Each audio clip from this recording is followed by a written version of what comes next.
Praise the lord. మన కొరకై ఈరోజు దేవుని వాగ్దానం కొరకు మిమ్మల్ని అందరినీ కూడా ప్రేమపూర్వకంగా ఆహ్వానిస్తూ ఉన్నాం పిల్లరా.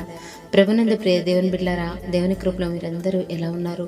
బాగున్నారని విశ్వసిస్తూ ఉన్నాం. అనుదినము ప్రభువులో వర్ధిల్లాలని మరి మీ అందరి కొరకు, మీ అవసరతల కొరకు మేము ప్రార్థన చేస్తూ ఉన్నాం పిల్లరా.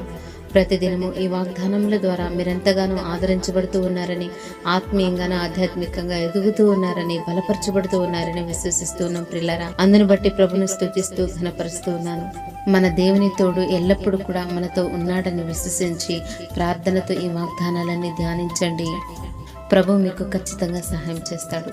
మరి ఒక దినాన దేవుని వాగ్దానం ధ్యానించుదాం. లేఖన భాగం చదువుకుందాము. యెహెజ్కేలు గ్రంథము 34వ అధ్యాయము 26వ వాక్యము. దీవెనకరముగా వర్షములో కురియను. ఆమేన్. దేవుని నామానికి మహిమ కలుగును గాక. ప్రభునందు ప్రియ దేవుని బిడ్డలారా, ఆయన చెడ్డవారి మీదను మంచివారి మీదను తన సూర్యుని ఉదయింపజేస్తూ ఉన్నారు. నీతిమంతుల మీదను అనీతిమంతుల మీదను ఆయన వర్షము కురిపించుచూ ఉన్నారు. ఈ వాగ్దానం వీక్షిస్తున్న నీ మీద ఆ ప్రభువు దీవెనకరముగా వర్షము కురిపిస్తూ ఉన్నారు. ఆమేన్. ఈ దీవెనకరముగా వర్షము ఆయన ఆజ్ఞానుసారముగా జీవించే వారిపై కురిపిస్తూ ఉన్నారు ప్రియులారా. దేవుని వాక్యం సెలవిస్తూ ఉన్నది, ఆజ్ఞ అతిక్రమము పాపము. అవును, ఆ పాపమును ఒప్పుకొని విడిచిపెట్టువాడు దేవుని కనికరము పొందుకుంటారు ప్రియులారా. ఆయన కనికరము లేకుండా ఎంత మాత్రము కూడా దీవించబడలేము. బీడైన నీ జీవితమును మన ప్రభువు దీవెనకరముగా వర్షములు కురిపించగా నీ జీవితంలో ఉన్న ప్రతి పాపమును కడిగి కొట్టివేయబడుతూ ఉంది ప్రియులారా. కారు మబ్బులు లాంటి శ్రమల చుట్టుముట్టి చీకటితో అలుముకున్న నీ బ్రతుకును ప్రభువా నాపై నీ వెలుగు ప్రకాశింపచేవా అని అడుగుతున్నావు కదా. నీపై ఆ నీతి సూర్యుని కాంతి ప్రకాశింపచేయబోతూ ఉన్నాడు.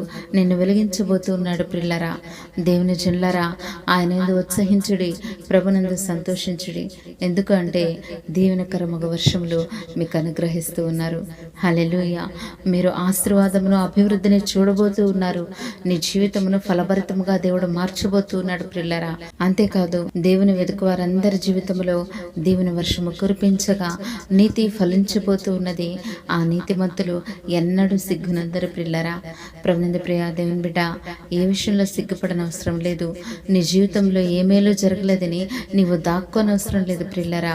దీవెనకరముగా వర్షములు కురిపిస్తున్నప్పుడు ముందుగా వస్తున్న కారు మబ్బులకు భయపడకు, మెరుపులకు జడయకు.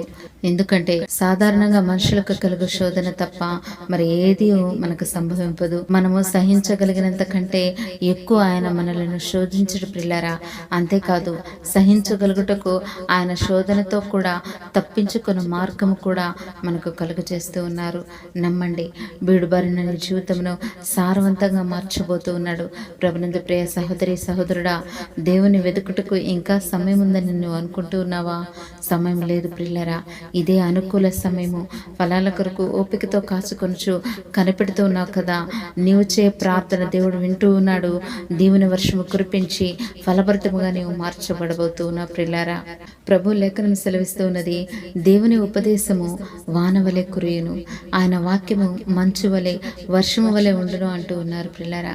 గనుక ప్రతిదినము వాక్యం ధ్యానించండి, ఆ రీతిగా నడవండి, వాగ్దానాన్ని వీక్షించండి, పొందుకున్నామని నమ్మి ప్రార్థించండి. అదే మనకు దీవెన, ఆశీర్వాదము.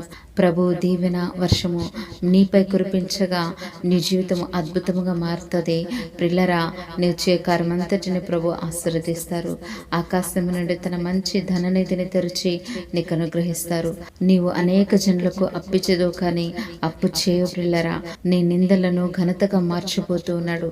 సిగ్గు నిందిన నీ జీవితమును ప్రభుకు మహిమకరంగా మార్చబోతూ ఉన్నారు. అటు కృపా పరిశుద్ధాత్మ దేవుడు ఈ వాగ్దానాన్ని వీక్షిస్తున్న ప్రతి బిడ్డను దీవించి ఆశీర్వదించి దీవెనకరముగా నిలబెట్టును గాక.